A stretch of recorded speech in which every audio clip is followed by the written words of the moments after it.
এখন আর বাইরে থেকে বা দোকান থেকে ছোলা ভাজা কিনে খেতে হবে না।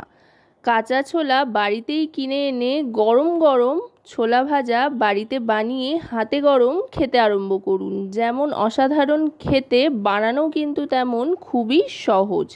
দেখুন কিভাবে বানিয়ে ফেলেছি এই ছোলা। এর জন্য প্রথমেই নিয়ে নিয়েছি কাঁচা ছোলা। একটু বড় সাইজের কাঁচা ছোলা নিলে কিন্তু বেশি ভালো হয়। চাইলে আপনারা ছোট সাইজের কাঁচা ছোলাও নিতে পারেন, কিন্তু তাতে খুব একটা ভালো হবে না। ভাজা হলেও এত সুন্দর দেখতে লাগবে না আর কি। বেশ এরকম সুন্দর মোটা মোটা হলুদ হলুদ ভাজা ছোলার জন্য একটু বড় সাইজের কাঁচা ছোলা নিতে হবে। তারপর এই ছোলাটা একটা ছড়ানো থালার মধ্যে নিয়ে এতে নিয়ে নিচ্ছি সামান্য নুন। এটা কিন্তু আগে রাতে ভেজানোর কোনো দরকার নেই, ডিরেক্ট থালায় ঢালুন। আর তার সাথে পরিমাণ মতো একটু নুন, একটু হলুদ, আর তার সাথে নিয়ে নিন খাওয়ার সোডা 1 চিমটি পরিমাণে। আমি আঙুল দিয়ে 1 চিমটি পরিমাণে তুলে চারধারে ছড়িয়ে দিচ্ছি। আর জল কিন্তু একেবারেই কম করে দিতে হবে। হাতের সাহায্যে একটু এইভাবে ছিটিয়ে নিতে হবে, বা 1 থেকে 2 চামচ জল দিতে হবে।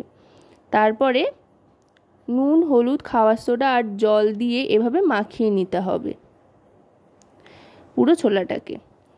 ছোট 1 বাটি কাঁচা ছোলা থেকে কিন্তু বড় 1 বাটি ভাজা ছোলা তৈরি হয়ে যাবে খুব কম সময়। তাও পুরো ছোলাটা আমি মাখিয়ে নিলাম। মাখিয়ে নেওয়ার পর এবার এটা আপাতত সাইড করে রাখছি। খুব বেশিক্ষণ রাখবার প্রয়োজন নেই। কড়াইতে নুন দিয়ে নুনটা গরম হতে যতক্ষণ, ততক্ষণই কিন্তু ওই মাখা ছোলাটা রাখতে হবে। সাধারণত দোকানে বা বাজারে কিন্তু বালিতে ছোলা ভাজে, তবে আমি বাড়িতে যেহেতু বানাচ্ছি তাই নুন দিয়ে করছি। নুনটা গরম হয়ে ওঠা অবধি অপেক্ষা করতে হবে। হাই ফ্লেমে প্রথমে নুনটাকে গরম করে নিতে হবে। নুনটা গরম হয়েছে কিনা সেটা একটু হাত দিয়ে বুঝে নিয়ে ওপরে হাত রেখে আপনারা তাপটা অনুভব করতে পারবেন। নুন থেকে কিন্তু প্রচণ্ড হিট ছাড়ে। তারপর অল্প অল্প করে মেখে রাখা ছোলাটা দিয়ে নাড়াচাড়া করতে থাকতে হবে। একেবারে সবটা দেবেন না, অল্প অল্প করে দেবেন আর ভাজবেন। একেবারে সবটা দিলে কিন্তু ঠিকঠাক ভাজা হবে না। কিছুটা ভাজা হবে, কিছুটা ভাজা হবে না, আবার কিছুটা পুড়ে যাবে। এরকম 3 ভাগে ভাগ হয়ে যেতে পারে। সেই জন্য অল্প অল্প করে দেবেন আর ভাজতে থাকবেন। তাতে করে কিন্তু প্রত্যেকটা ছোলাই খুব সুন্দরভাবে ভাজা হবে। আর এতটা নুন দিয়ে ভাজি, এই নুনটাও কিন্তু ওয়েস্ট হবে না।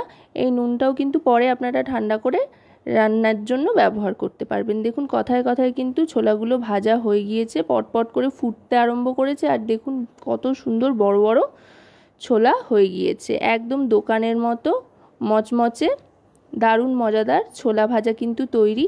আর এতে নুন টুন আলাদা করে মাখানোর কিচ্ছু নেই। আগে থাকতেই নুন হলুদ মাখিয়ে নিয়েছিলাম, খাওয়ার সোডাও ছিল, আর নুনেই ভেজে নিয়েছি। এবার এটা আস্তে আস্তে ঢেলে নিচ্ছি। আশা করব রেসিপিটি আপনাদের ভালো লাগবে। ভালো লাগলে অবশ্যই রান্নাবাটি চ্যানেলটিকে সাবস্ক্রাইব করে লাইক, শেয়ার, কমেন্টের মাধ্যমে আমাদের পাশে থাকবেন। আর পাশে থাকা বেল আইকনটি অন করে নেবেন সবার আগে সমস্ত রকম নতুন রান্নার নোটিফিকেশান পাওয়ার জন্য। কারণ আপনাদের নিয়ে, আপনাদের জন্যই কিন্তু আমাদের চ্যানেল রান্নাবাটি। এই দেখুন এবার যেই থালাটার মধ্যে মাখিয়ে নিয়েছিলাম সেটার মধ্যে ঢেলে নিচ্ছি।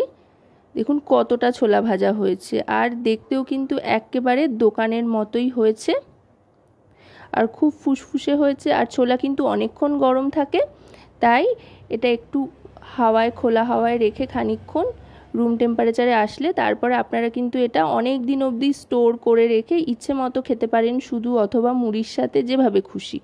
তো আজকের এই ছোলা ভাজার রেসিপি আপনাদের কেমন লাগলো সেটা কিন্তু অবশ্যই আমাদের কমেন্টের মাধ্যমে জানাবেন। সকলে খুব ভালো থাকবেন, সুস্থ থাকবেন এই গরমে, আর রান্নাবাটির সাথে থাকতে ভুলবেন না যেন। আজকের মতো তবে এ পর্যন্তই। আবার খুব শিগগিরই চলে আসবো নতুন ভিডিওর সাথে।